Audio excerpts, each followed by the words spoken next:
This is Talking Mule Deer with your hosts Steve Belinda and Jody Stemler. Talking Mule Deer takes you on a journey to learn more about the Mule Deer Foundation, mule deer and black-tailed deer biology and management, tips and tactics for hunting, conservation issues, and even features some of our corporate and celebrity partners. Now, let's start talking mule deer.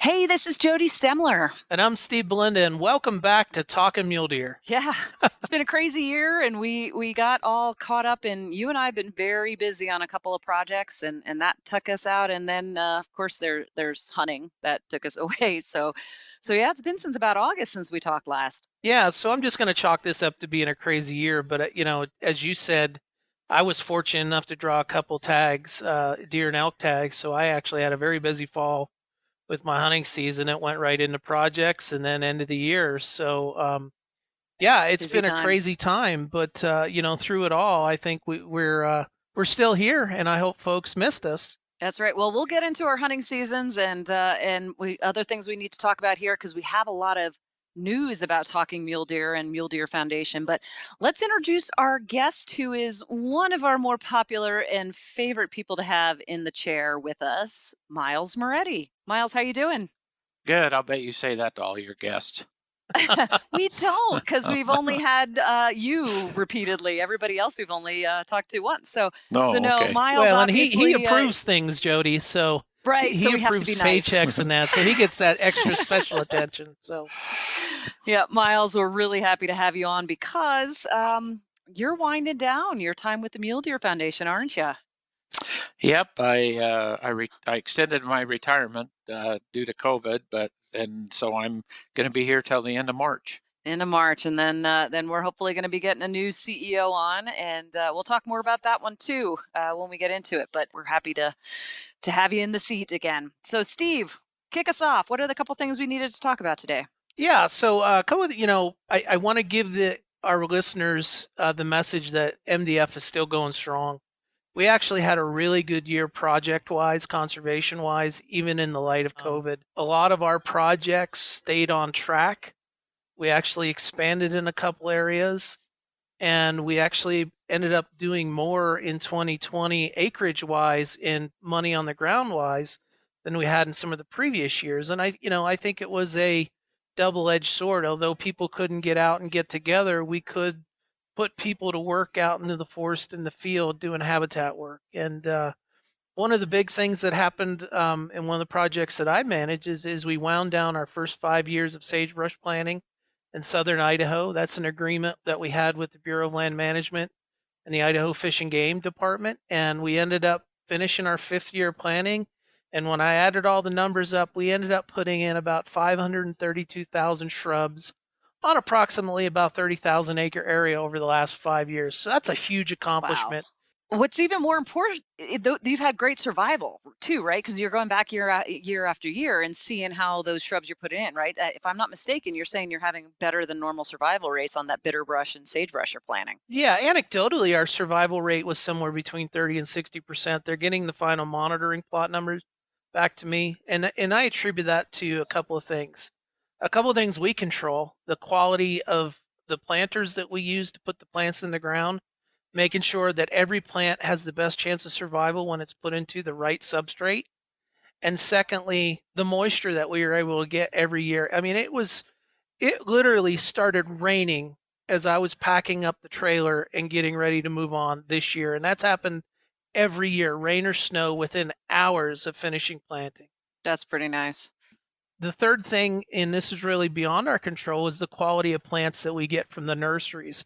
And that's where the Bureau of Land Management and the Idaho Fish and Game work with the nurseries to ensure that we're getting that high-quality bitterbrush and high-quality sagebrush for the right seed zone, delivered at the right time, kept cool, the plugs are solid, and that we can get them out of the, from the nursery to the trailer, out of the trailer to the planters and into the field in the short amount of time as possible. That's awesome.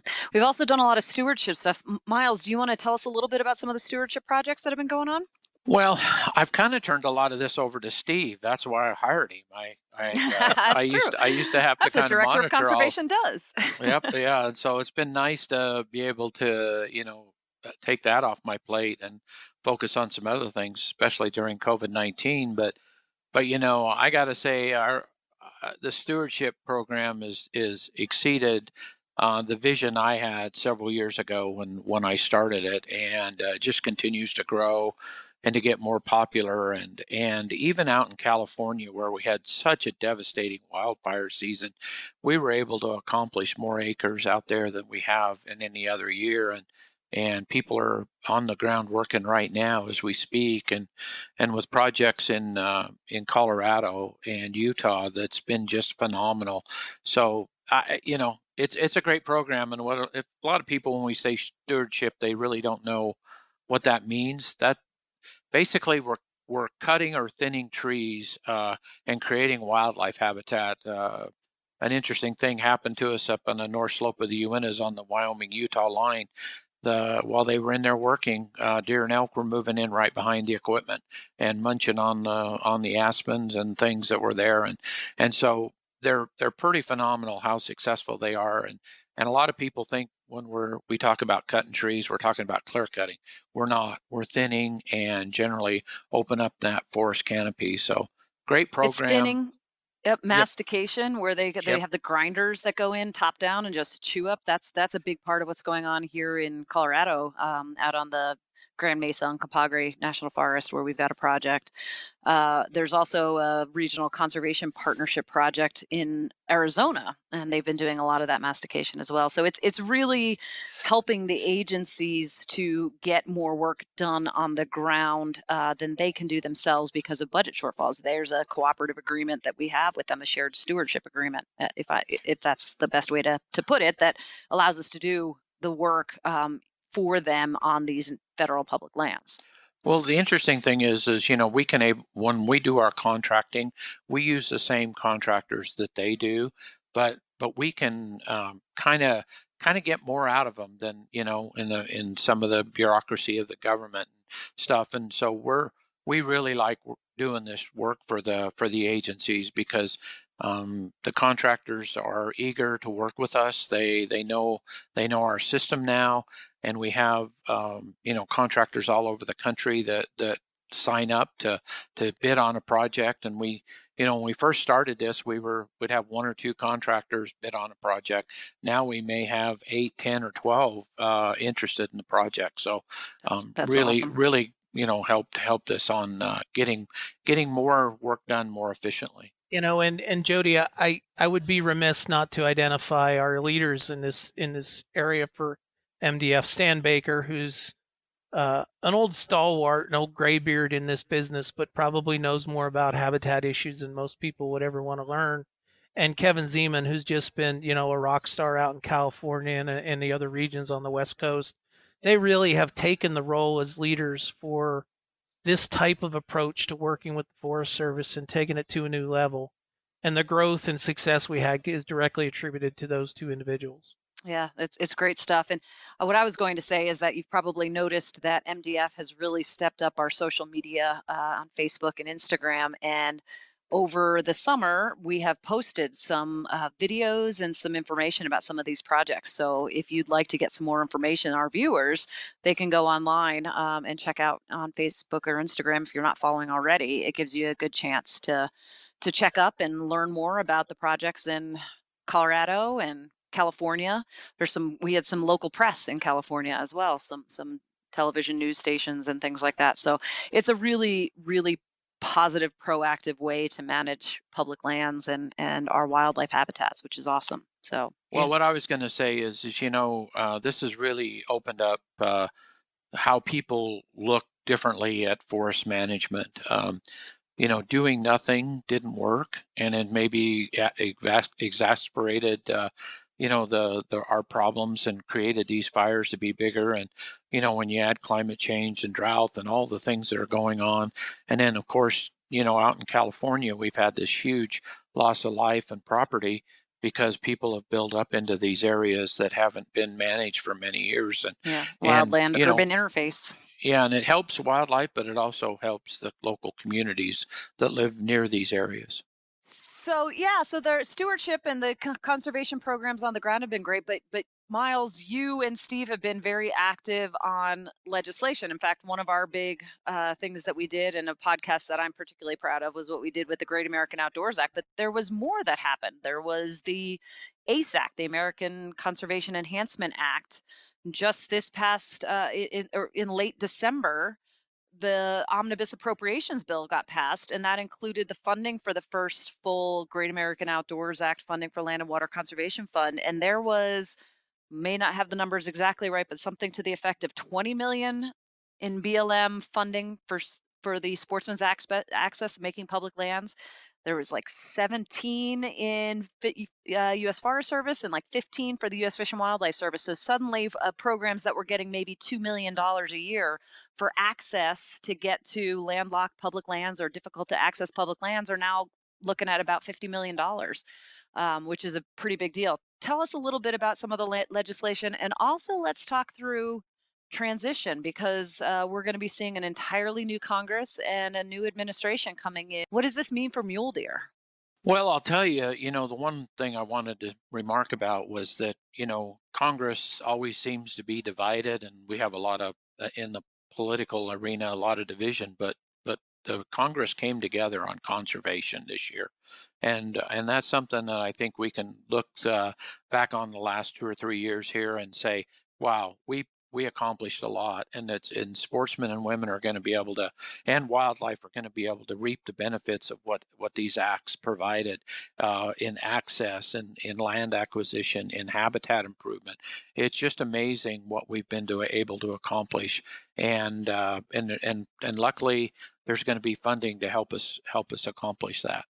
Yeah, and I would just add, Jody, the amount we did not see, as we sometimes do, cuts to our natural resource programs, particularly that funding that was directed on the ground over the last couple of years, which is, I think, as you said, that shows that this is a nonpartisan issue, and that these issues addressing habitat, addressing natural resource infrastructure can cross boundaries. And so we still have pretty healthy programs inside our federal agencies, which then they can then partner with groups like ours and others to go out and get this work done. And I think that's only going to be even more needed. As you mentioned, the historic wildfire year that we had this year, 10.3 million acres total and going. There's still fires going on as we speak, and record years in California, Colorado, and Oregon.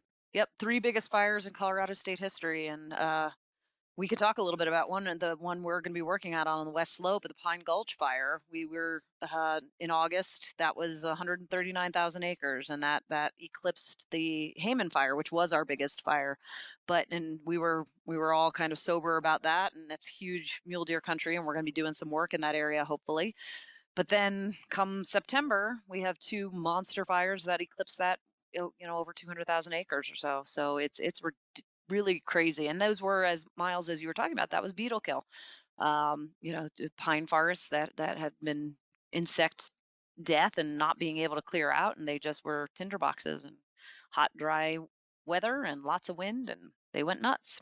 Yeah, so I think we're going to see more attention to post-fire habitat issues and pre-fire prevention, which, let's face it, habitat's habitat. And if we can use, wildfire restoration or wildfire prevention to benefit mule deer and black-tailed deer habitat, that's the role MDF can step up and play. There's also, continuing to work on there's legislation, bipartisan legislation, again, to try to continue to help provide funding for, continue wildland fires and restoration. Mm-hmm. But, the one big thing that we're working on in conjunction with some partners is also trying to get some more funding to BLM.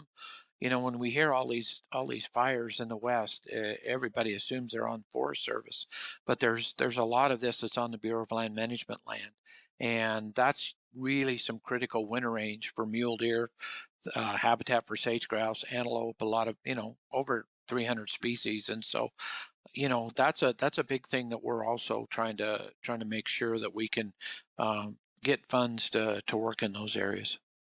And one of the other things that we've mentioned a number of different times and has kind of moved forward in different ways, but never was really finalized, was the categorical exclusion for habitat restoration in sagebrush rangelands. And that there's different parts of that, but that was finalized. The rule for the Bureau of Land Management was just finalized here a couple of weeks ago in December. Is that correct? Yes, and I've been working on that for, I swear, forever. And it just seems like it's taken a long time. But kudos to Secretary Bernhardt for shepherding that through the bureaucracy and down through the agencies. And now hopefully we'll be able to start using that on Bureau of Land Management land. And as you know, mostly it will be pinyon juniper treatment. That's what it was designed for.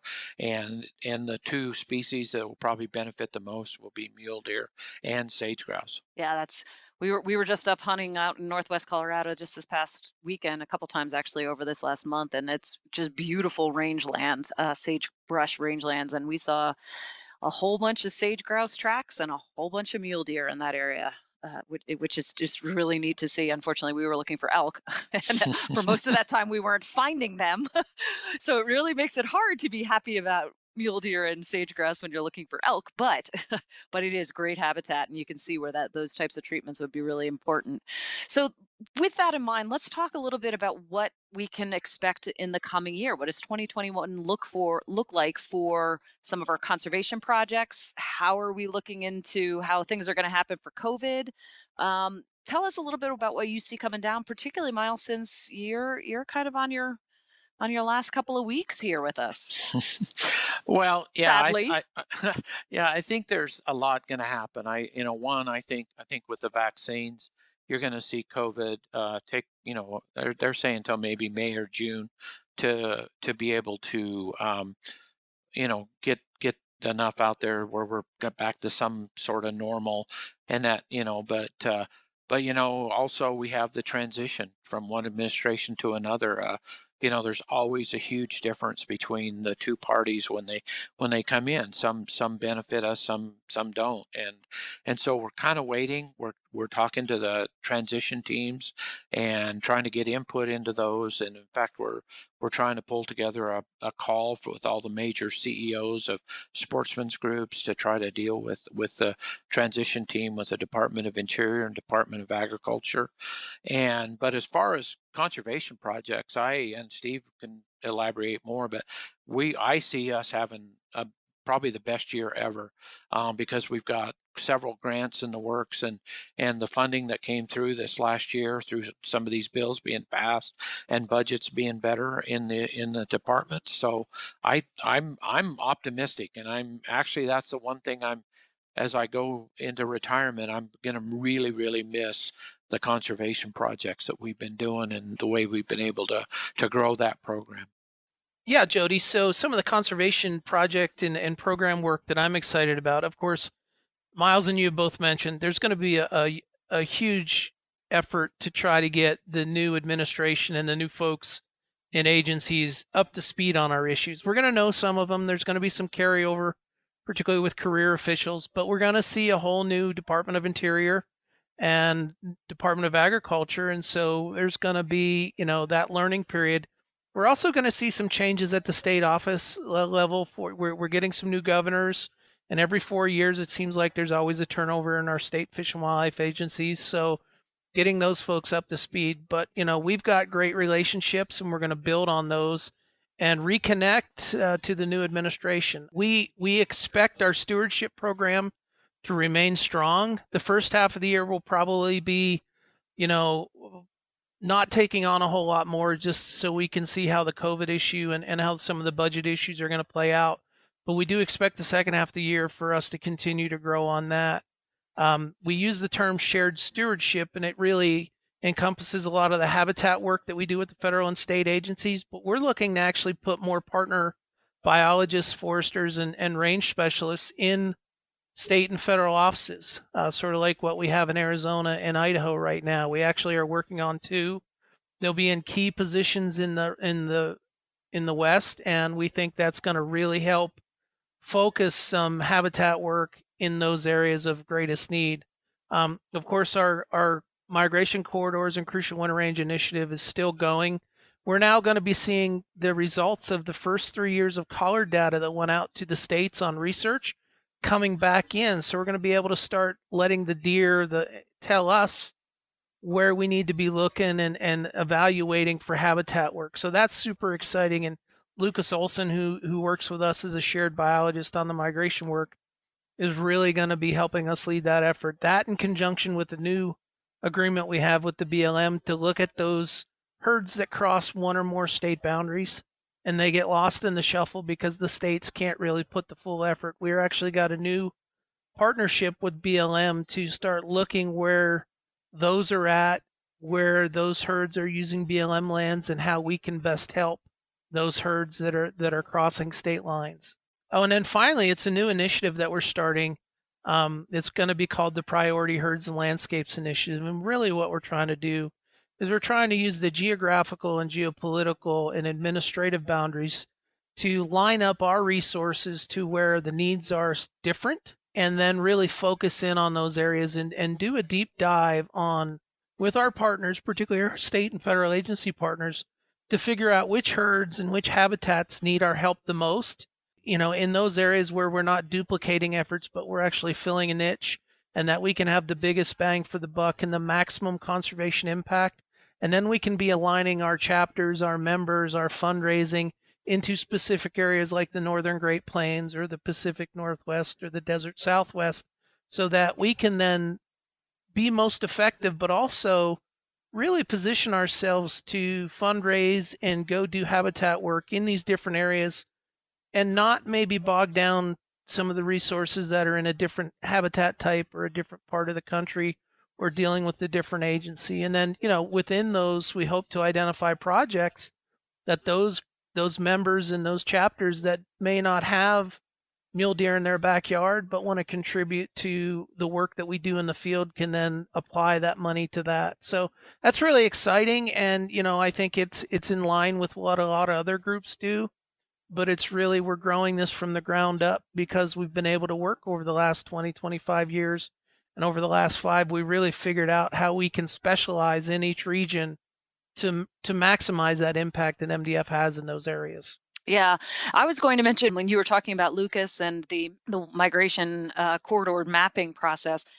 A couple months ago, Lucas was on a team that released through the U.S. Geological Survey a migration mapping atlas. There's an online resource to see those migrations, as well as a report that shows that for a number of the Western states. And a lot of that was spurred by Secretarial Order 3362 that was for big game migrations. And so the work that Lucas is doing, the work that MDF is doing, and partnering with these other scientists and being able to visualize these migrations is huge, and feeds into how MDF now is going to be prioritizing the work that we're doing on the ground. Absolutely.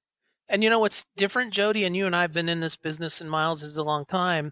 This is actually data that's out there for the general public to see. No longer is it being hidden behind a firewall where people say, trust us, read what's in a technical journal. They're actually serving this stuff out there. They're washing it a little bit so you don't know exactly what route, but you can see how we come to these conclusions on where stopover habitats are, where high priority migration corridors are. And that's super exciting. And, I don't think any of this would have happened without the order. And I know the $4 million that MDF has raised on habitat work on migration corridors and winter ranges wouldn't have happened without that order. So, let's not forget that Secretary Zinke at the time signed that order at the Western Hunting Expo. And, MDF's been a foundational partner in implementation and in making sure that this is done right. And it's probably going to be my and Miles's number one ask of the new administration is to keep the migration That's what I was stuff going to ask. first and foremost and a priority as they develop their platforms and what they're going to prioritize and spend money on. Yeah, I was going to ask that exact point, which is, this was a secretary's order under this administration, is the expectation that it'll carry forward. And I think we're hearing positive things about that, but like you said, MDF and a number of other partner organizations. I think Miles, you talked about the groups getting together. This is one of those. It was mentioned in the American Wildlife Conservation Partners Wildlife for the 21st Century that came out in August. That was a document that was intended to kind of itemize out the priority issues to be able to carry forward those to the new administration. So the migration corridors program is part of that, not program, but the order and the work that's being done at the departmental level. But other stuff like the active management, the stewardship work we've been talking about is also one of those top priorities that the sportsman's community is going to be bringing to this administration.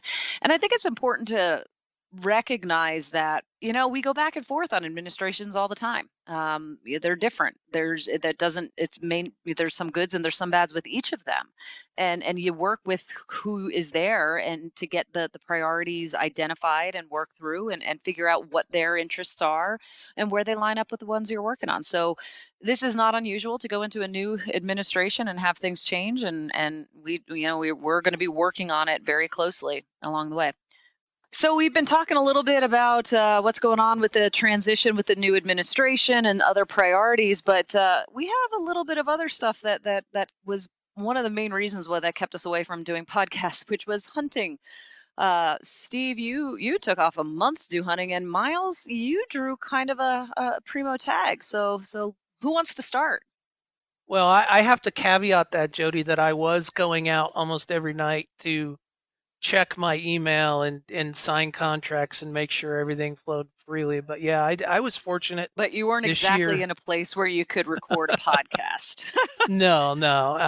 I was really fortunate to draw a Wyoming elk tag and a Wyoming deer tag, set up a camp, had a good friend come elk hunt with me, his second elk hunt. We didn't get an elk, but we got in close. He got the full draw on a couple different bulls. He's excited about coming back. And I explained to him that, the average elk hunter with a bow gets an elk every, at 25%. So that means if you're coming to hunt, you got to come 4 years to kill one elk. So he's learning. He's we had a great hunt. And then of course my brother and my nephew came and hunted deer. We had one member of our party actually come down with some health issues and couldn't make it. And we ended up killing 3 deer. I hunted half a day, and it was more of a meat hunt for me. But my brother and my nephew both got really nice Western Wyoming bucks in an area that when we talk about all this migration out of the Wyoming range, we were right in there. We're actually going to do a story of it for the magazine because it is a great story, and it'd been, I think, 27 years since I had mule deer hunted with my brother. So, there was a reconnection there and all the scouting and everything. And so that was great. And then, of course, I hunted deer in Montana. And actually, on the second to last day of season, I missed the largest deer that I ever shot at. And I know people say, why are you telling your audience that you missed? Well, it happens. We all miss. Yeah, I mean, he was probably 31 to 33 inches wide, one of those racks that lays just flat out. And it was, I had a great experience. I saw bucks. I got out a couple of times, got out with my daughter. She decided not to shoot a deer this year, but we got some great bonding times. I got out to eastern Montana for mule deer, and I got it here locally around Red Lodge for whitetails. So, I did put deer in the freezer and able to see a couple observations out there. The woods were crowded this year. There were more people where I bow hunted for elk in 2 weeks than I've seen in the previous 20 years. And secondly, CWD awareness and actions by hunters really needs to be stepped up. And then thirdly, deer populations are doing really well in certain areas, but in areas where we do have high CWD, I did notice fewer deer. Now, whether that was just weather or timing or anything else, I did notice that. So, but really, everyone I talked to this year, Jody said they saw more people in the woods and the field than ever before, which is great. We've been pushing, R3 and getting more people out there and enjoying our public lands. And, it makes it a bit crowded. So it's great to see. I don't know if that's just a COVID thing and people had more time on their hands, we're seeing fruits of the R3 labor. But I had a great time. I actually went and took my physical with my primary care physician right after hunting season, and she was like, "Wow, you're in great shape." And I'm like, "Yeah, I just spent 45 days out walking and hiking and not traveling this year normally, not eating that restaurant food, that hotel food. It really made a difference. But I had a great time. Thankfully, we work in jobs that give us that flexibility. And, as my wife says, you save up too much time to take off. But we do get to draw these special tags every now and then. And I really took advantage of it. And the freezer is full. So I'm very grateful. That's nice. Miles, you had quite a special tag. Yeah, after 25 years of applying for a desert sheep tag, I drew one in Utah here, which was really satisfying because I spent part of my career with Utah DWR putting sheep on the mountain and in the desert, and it was phenomenal hunt. I mean, I hunted basically those people that are familiar with the old Grand Staircase, Escalante National Monument, just west of Lake Powell. It's actually part of the Paunsaugunt Deer Unit. That's where the sheep are. It's called the Kaparowitz Unit. It's just spectacular country, incredible, and what a hunt. And luckily, it was only 4 days long. It was so dry, sheep were coming to the water, and was able to get one fairly close to the road, so didn't have to hike way back into some of those big, huge canyons. But it's just a phenomenal country, phenomenal hunt, and it's definitely it's a hunt of a lifetime. And got an 8-year-old ram that's now at the taxidermist, and that's where are you going to put a full body mount? So Jody, that's really why he extended his retirement, is he has to pay for that full body taxidermy bill. Well, the problem is I had him cape it as a full body mount, but when I asked the taxidermist what it was going to cost, I choked. And besides that, if in our retirement we end up moving to St. George, we don't have room for a full body mount, so I'm just going to do a shoulder mount. But well, congratulations on that. It was a beautiful ram. Yeah. Well, the interesting thing is these desert sheep were transplanted from Nevada down by Las Vegas, Lake Mead, and they still rut in September.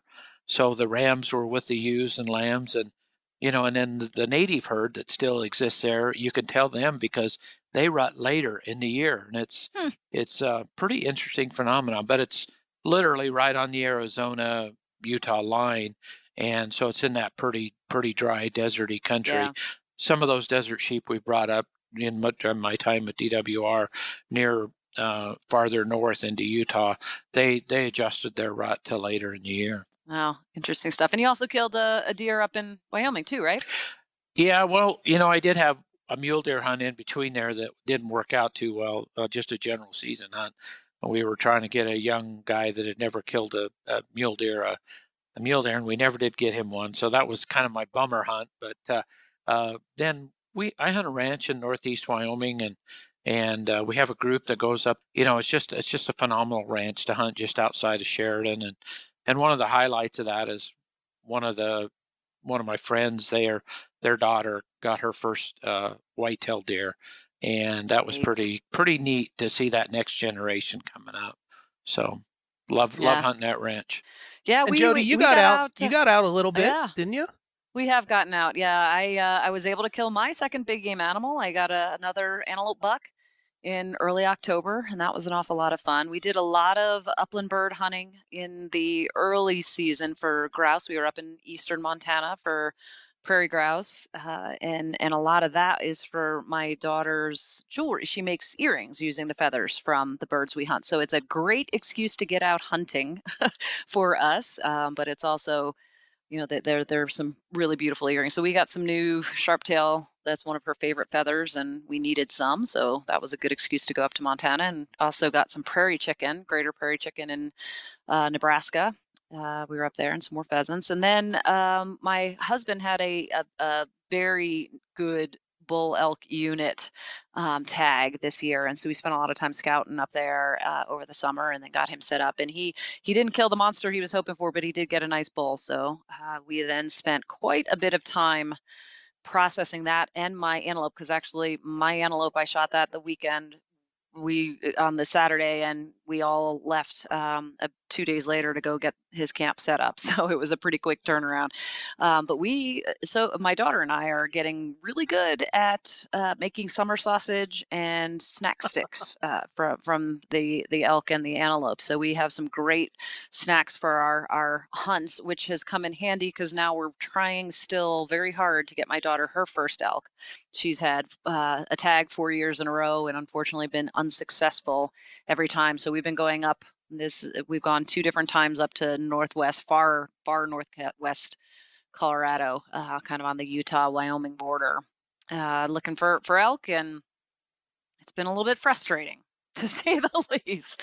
They're late season and they're pretty wary, and we've finally found where most of them are, but man, those animals can see for miles and they don't stick around for very long. So we might give it one more try here. It's all month long, but we keep trying to remind her that. And I mean, her experiences elk hunting are my first experiences elk hunting, so I'm learning in the process as well. But it is frustrating. But as you said, elk hunting is not a guarantee by any stretch. Well, Jody, hopefully, the hard work will pay off and it'll be worth that much more. But one of the things we've got to wrap up here, but there's a couple of things that we need to mention, Jody, before we go. As folks probably noticed, there's been a new format to the podcast this year. Because of our success and the listeners out there and the growing audience, we were able now to get folks interested in sponsoring our podcasts. And so we're going to be mixing that in. We will never become and we a thank our commercial sponsors. podcast. Yeah, it's a big deal because you and I started this as a kind of creative idea of, let's get our message out there in a different way and take advantage of the time people sit in cars to tell the story of mule deer and the work that the Mule Deer Foundation is doing. And you guys have supported us, and it's gotten enough interest that we've got some supporters who are interested in supporting Talking Mule Deer. So thanks to our sponsors and thanks to our listeners. Yeah, and so we're not, just so folks know, we're never going to strive. We're always going to use this podcast to talk about the Mule Deer Foundation and mule deer conservation and those partners and supporters and issues associated with that. So we're not going to really change formats. We're just going to get some help in pull this off and hopefully make it better and reach more audiences. The other thing is folks are going to see, starting with our Q1 magazine in 2020, a new look to the Mule Deer Foundation magazine. Miles, why don't you just give us a brief overview of what that really is going to highlight? Well, and it's the first quarter of 2021. 2021, yeah, sorry. Yeah. Come on, we want to turn the page on 2020. Let's go. Put it behind us. Well, yeah. We're changing the format of the magazine. We're going from 6 issues to 4 issues a year. And so, we're doing a lot of things different and creative, trying to, we're going to have less issues, but we're adding more pages, which is more efficient in the printing, costs less overall. And but our new content's going to be great. I mean, Jody's part of the editing team, and we'll have new writers and some of our old writers, some of our old features and new features, and it's going to have a nice new look to it. Yeah, it's definitely going to be different. You're going to see it. You're going to see that difference, and we tried really hard to still make sure that we kept to the roots of what the Mule Deer Foundation is, but also to try to make it a little bit of an easier reading environment, a little cleaner, a little more black and white in some areas in terms of more space for the text. I think people are going to. I think we landed in a good spot with how it looks, and the group called the Northwoods Collective is who is editing that magazine for us, or doing the design work for us, and we're going to be talking to them in another future podcast to talk about what that magazine is going to look like, so that you guys can all get an idea of what we have in mind and what they're going to be doing with that project moving forward. Yeah, the one thing I insisted on is the cover pretty much stay the same. I mean, the next guy in 3 months can change that, but that was always the thing when we surveyed our members, is they love the cover photo and nice big buck. and what they look and different things. And so, that we tried to leave that somewhat the same. We changed the cover up a little bit, but that way, it still has that same look, but I'm really excited about it. And potentially this first issue coming out may be my last president's message, or I may get one more depending on when the new CEO comes on board. But it's been really, it was time for an update.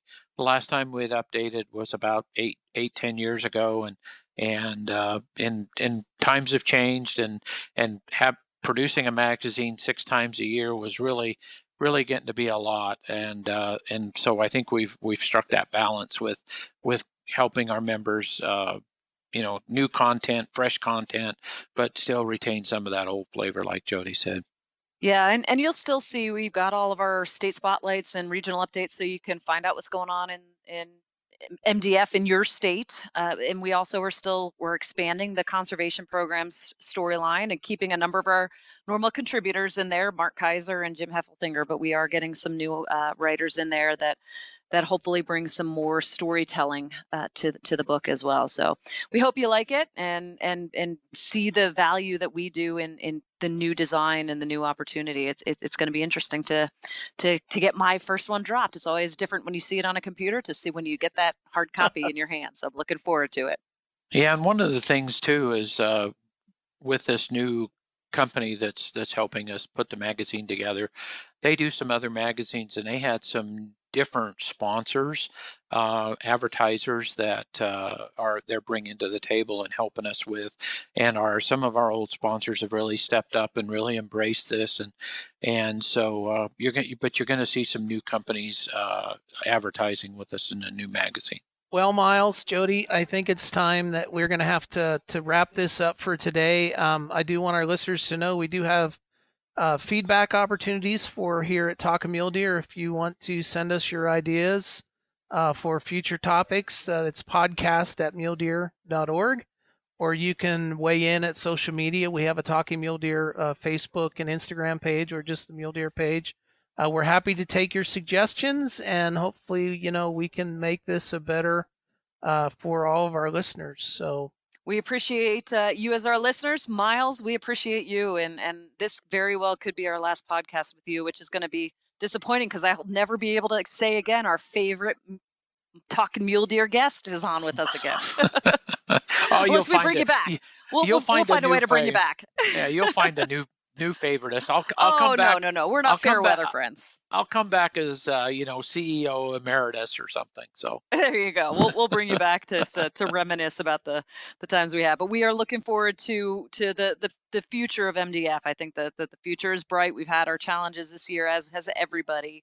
But you learn to work things differently and you see new opportunities, and there's a lot of great things coming up for 2021 for the Mule Deer Foundation. So thank you for listening to us this time. For now, this is Jody Stemler. And I'm Steve Belinda, and thank you for Talking Mule Deer. Thanks for Talking Mule Deer with Steve Belinda and Jody Stemler. The Mule Deer Foundation is the only conservation group in North America dedicated to restoring, improving, and protecting mule deer and black-tailed deer and their habitat. MDF is a strong voice for hunters in access, wildlife management, and conservation policy issues. To find out more, visit www.muledeer.org and stay tuned for the next episode of Talking Mule Deer.